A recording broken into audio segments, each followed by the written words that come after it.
Choice, your creative superpower. We have the power to manifest as we dedicate attention to our thoughts, but often miss opportunity to achieve the greatest good.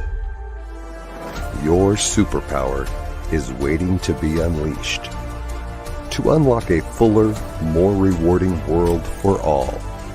Join us every Thursday at noon Mountain Time for Choice, your creative superpower with Zoe DeMuro.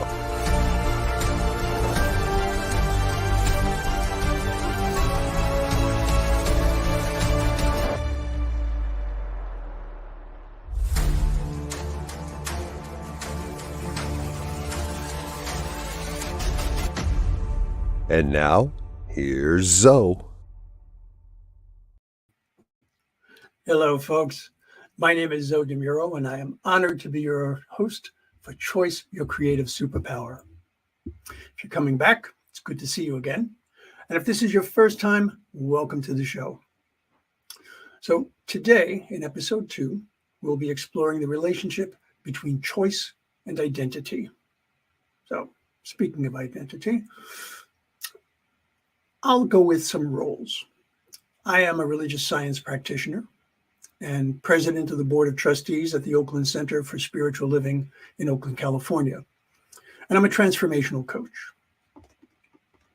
So to start things off, let's talk about what identity is, which is actually no small task in and of itself. We can go with a dictionary definition, be something along these lines. The condition of being a certain person or thing, or the set of characteristics by which a person or thing is definitively recognizable or known. Okay. As is the case with most dictionary definitions, it doesn't really help us understand the way that this relates to us as people. So let's talk about this. How do you define your identity? Maybe it's your name. An answer to the question, who is this? Your name might be absolutely sufficient to identify you. But that's a far cry from the question, who are you? That's one we're going to come back to later. But let's talk about names for a bit. Certainly at times, that's all we need to identify ourselves. You know, back in the old days of dial telephones, when you called someone, that was pretty much the first thing you did after they said hello. You said, hi, this is Zoe. Of course, nowadays, that might very well be done for you by technology through caller IDs and contact lists. But your name alone only works to identify you to people who know you by name or know of you by name. Let's assume they don't. What would be another way to identify yourself? Oftentimes, it's through a relationship. So a relationship, let's say to a person. Hi, I'm Ann's brother, or an organization. Hi, I'm Zoe DeMuro. I'm from the Oakland Center for Spiritual Living, or a cause. Hi, I'm with the committee to re-elect so-and-so. Folks, don't re-elect so-and-so. Select somebody good. Well, we actually choose which way to identify ourselves based on a role or on circumstances or a desire sometimes to be viewed in a particular light. So I might say, hi, this is Zoe DeMuro. I'm the president of the board of trustees because I feel that might hold more sway with some people. Or I might say, I'm the owner of the Snooze Comfy Motor Lodge. Okay, I'm not. Believe me, I'm not. In case you know the Snooze Comfy Motor Lodge. Or I might say, I'm the person that made that necklace you've been admiring on Jessica. That one actually might be true because I do make beaded jewelry. So in just these few moments, you've learned several things about me. You've learned more about how I identify myself. I identify myself through my name. I identify myself through my roles. I identify myself through my relationships. I identify myself through circumstances. how we choose to identify ourselves may well be based on specific circumstances that we find to be advantageous or disadvantageous. Could be our assumptions about another person. Could be looking for a desired outcome. So many different possibilities, and many of them are actually influenced by who we have chosen to believe the other person to be. In fact, I want to turn this around and look at it from the other person's side, because they make choices about who we are as well. So, for example, if I'm talking to the person who admired the jewelry, they might choose to think of me as being creative or interesting. If I'm talking to the person about the motor lodge and they had a great time when they stayed at the motor lodge, their choices about me might very well be really accepting and open. Whereas if they had a poor experience, they might think, this is someone I need to be wary of. So even if we look at names, a name does make a difference. For example, let's say someone introduces himself as Henry Bledsoe Wellington III. Well, you'll probably think differently about that person than if he had said his name is Hank. Hank might be seen as a wonderfully approachable person at your backyard barbecue, but Hank might be viewed as less than or somehow inappropriate at a formal state dinner, just as Henry Bledsoe, etc., might be viewed as a real stuffed shirt at your barbecue. In my case, my name's Zoe. That's definitely the result of a series of specific and well thought out considerations, since that is not the name my parents gave me. I actually changed my name legally quite a few years ago because I wanted to reflect a choice that I made to integrate all aspects of my life that were fundamental to my identity. Now, what in the world does that mean? This is kind of a strange and convoluted mashup of people and circumstances that explain this. So bear with me. Years ago, I was dating this woman who was convinced I looked like one of her favorite movie stars, Lorenzo Lamas. She was either really complimentary or needed glasses, but who was I to argue?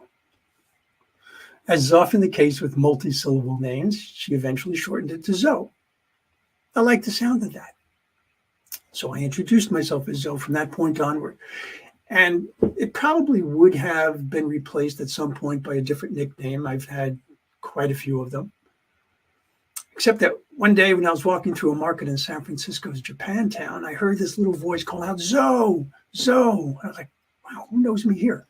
I turned around to see this little guy pulling on his mom's arm. He was pointing at this picture of an elephant on an appliance. And the brand name was Zojirushi. Okay, now this is where it starts to get really kind of odd. At this time, I was working on a film script. My job was to take dialogue and poetry, which had been translated from Spanish into English, and ensure that it was not only proper colloquial English, but that it held true to the intent of the authors, specifically for the poet. Now, my Spanish was just adequate. So I spent a lot of time reading Spanish language dictionaries because I wanted to understand the nuance of the original Spanish words to get the best English word. So there I was, surrounded by all these dictionaries at the library. I don't know how many of them I had out. And I decided to look up Zojirushi. So I grabbed a Japanese dictionary. And it turns out, actually it was a Japanese to English dictionary in this case. Turns out that it translates to being elephant mark or elephant sign. So Zoe meant elephant. Now, just happened to be I had recently been given a book about totem animals. And I had identified the elephant as my totem animal because it has really strong familial ties. Its physical strength is coupled with a gentleness and a nurturing and protective nature, all qualities that I admired. Hence it was my totem. Now the final piece falls into place. I was given a storybook about elephants, and I found the story of the blind men who came across an elephant and tried to understand what this being was by experiencing different aspects of it. So by touching its ear, they thought it was like a palm leaf. Touching its leg, they thought it was like a tree. Its trunk was like a snake. Its tusk like a spear. But obviously none of these characteristics could come close to defining what this creature was. So here I was. I was known by some people as an editor, or a poet, or an artist, or a corporate techie, or a teacher, or a dad, but no one had the complete picture of who I was. So I decided that unlike the elephant, I had the ability to fully express myself, to show who I was, and how all these different aspects made up my identity. I could choose how I presented myself to the world. So I created a covenant with myself, and I suppose with the universe. I legally changed my name to Zoe so that I would always have that reminder of the values which have such a profound effect on the choices I make. More than simply finding a cool name, it became a catalyst for change that went far beyond an identifier. These days, to know me is to know a person who endeavors to bring all of who he is to every situation, to every enterprise. If someone has no idea what your name is, they still might have what they believe to be indicators of your identity. Could be the relationships you've formed and nurtured. Could be statements you've made. Could be your political affiliation, your spiritual beliefs. Or it could be based on factors you did not specifically choose at all, and over which you really have no control. Your height, your race, your socioeconomic class, your gender by birth. You may even choose to hide or downplay aspects of your own identity. For example, if you're going to see a football match in Manchester, you might want to hold off showing the all-red kit of Liverpool until you're seated with your fellows. Okay, now for those of you who are not into football, soccer, if you're a Dodgers fan and you're coming up here to the Bay Area, hanging out with Giants, keep the blue quiet for a bit. Right? Your choice, though. On a more serious note, when identity deals with a core aspect of how you see yourself in the world, it can be freeing or terrifying to express it. One of the things that I hope is very clear to one and all is that choice is and should be a very personal decision. Our choices so significantly affect our experience of life. So what could be more personal than our identity? Now, having said that, there are definitely times when our ability to make a personal choice can become exceedingly difficult. Now, we just ended Pride Month in many parts of the world. And as a cisgender heterosexual male and an ally, I can say that it's sad and frankly painful to know that so many people feel the need to choose to hide their sexual orientation or gender identification. I say sad and painful because we all deserve to be exactly who we are. We all deserve to be able to express exactly who we are. Now, that's a pretty bold statement if you think about how you go through your daily life. Now, if you're fortunate enough to belong to a so-called norm, that is to say, exhibiting characteristics that are seen as commonplace or typical, subjectively,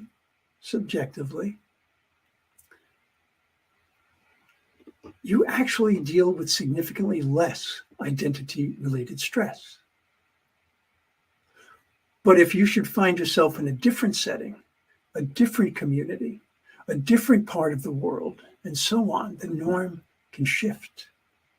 And with it, so goes your comfort. It's a situation I faced a number of years ago. Small example of this. I used to live on the outskirts of a very sketchy part of this one town a number of years ago. It's a place that had very high crime rate, a lot of drugs, and a lot of violence. At that time, the job that I had required that I wear a suit and tie. And I knew from unfortunate experience that dressed that way, walking through that neighborhood, I could be seen as a target because I clearly didn't belong. So I chose to be sure to make sure that I would always change into a style of dress that would let me blend in. I'd be less visible in essence to avoid being targeted. Clothes I wore were the clothes I liked, but they were still camouflage in effect because I chose to hide an aspect of my identity to make things easier. Now, if that concept sounds familiar to you, I'm sorry, truly. Especially if we're talking about a core aspect of your identity. Changing clothing that's nothing, that's simple.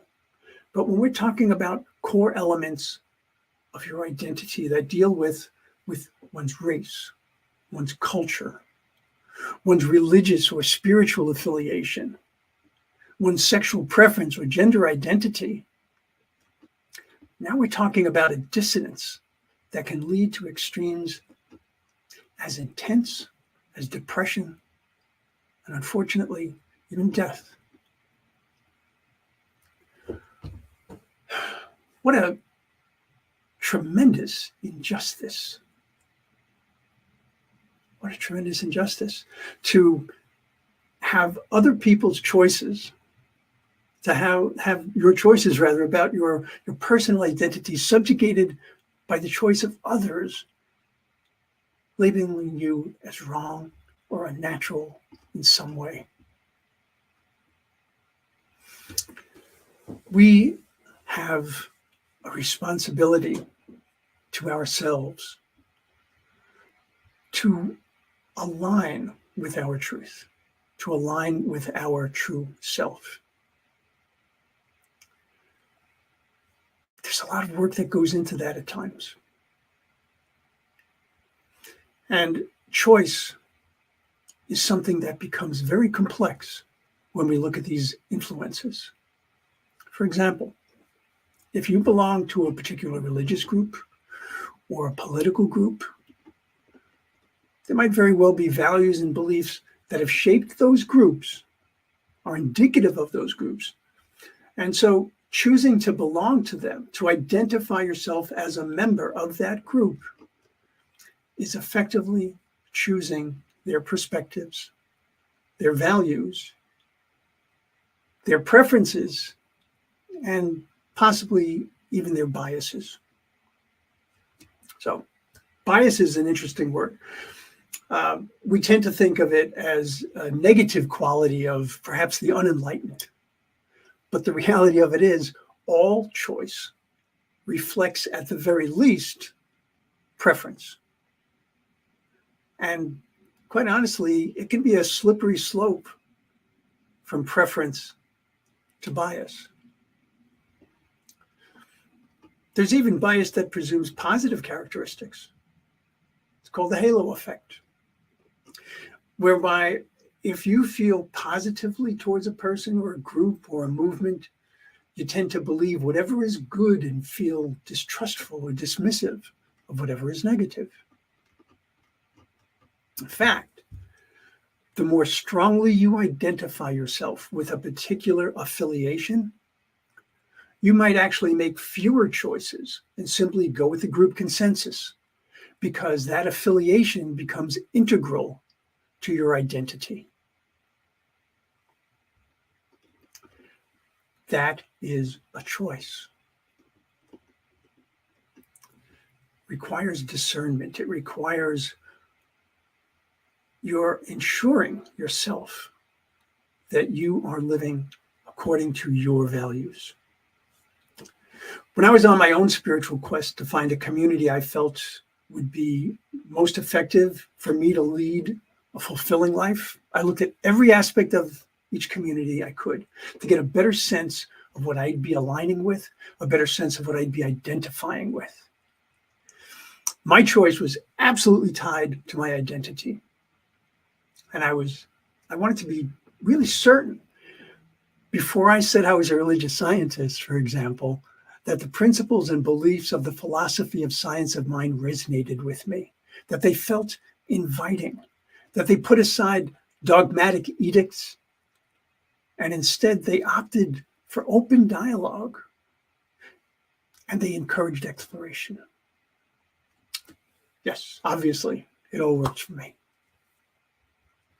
So choice and identity can become extremely complicated and even emotionally draining, damaging, if you're constantly faced with the choice to show or hide who you truly are. And of course, the worst extreme is being seen as unacceptable or less than by virtue of who you truly are, and then suffering as a result of the choices other than that others have made about your identity. I believe that as we learn more and more about ourselves, we desire all the more to be known for who we are. But that desire may very well be tempered by concerns for rejection and even safety. And so we choose how we are willing to let the world see us. There's also people who become overly concerned with how the world sees them, what their reputation or legacy might be. Should they become too fixated on how others view them, the choices they make about their identity can have a profound effect on their life as they struggle to maintain the persona they've chosen. It's also important to recognize, however, that identity continues to evolve over the course of a person's life, which makes considering that we are hopefully constantly changing, constantly growing, constantly working towards being the person we truly are. Okay. Dr. Shahram Heshmat wrote this about the basics of identity. He said, the ultimate goal for individuals is to develop and nurture those choices that are consistent with their true self. To deny the true self is to deny the best within us. To find more happiness in life means to live in harmony with one's true self. I think the doctor has stated it perfectly. Excuse me. All too often, people lose sight of one of the most crucial choice points in life. Choice point being a time at which you recognize that you actually have a choice to make. So they can lose sight of that, this opportunity to choose who they truly are. Yes, there are circumstances, there are conditions that shape our identity. But we are co-creators of our life experience. In the philosophy of science of mind, we strive to see and align with our true self. We believe that each of us was brought into being from the same source, the same creator. So our identity is far more than the human construct that walks this earthly existence. Each of us is a unique, individualized expression of the one, of loving spirit. Blessed with this life, and more so, blessed with free will to choose how we show up in this world. So I encourage you to look at your identity, how you present yourself. Look at yourself. Look at your relationships. Look at your roles. Look at the assumptions that you have made as to how people view you. Look at the assumptions you make as to how you view other people. What choices can you make going forward that will keep you in the greatest alignment with your truth? And yes, I understand that there will be struggle. Absolutely. But this is one of the things that we are doing here at the New Thought Media Network. We are looking to provide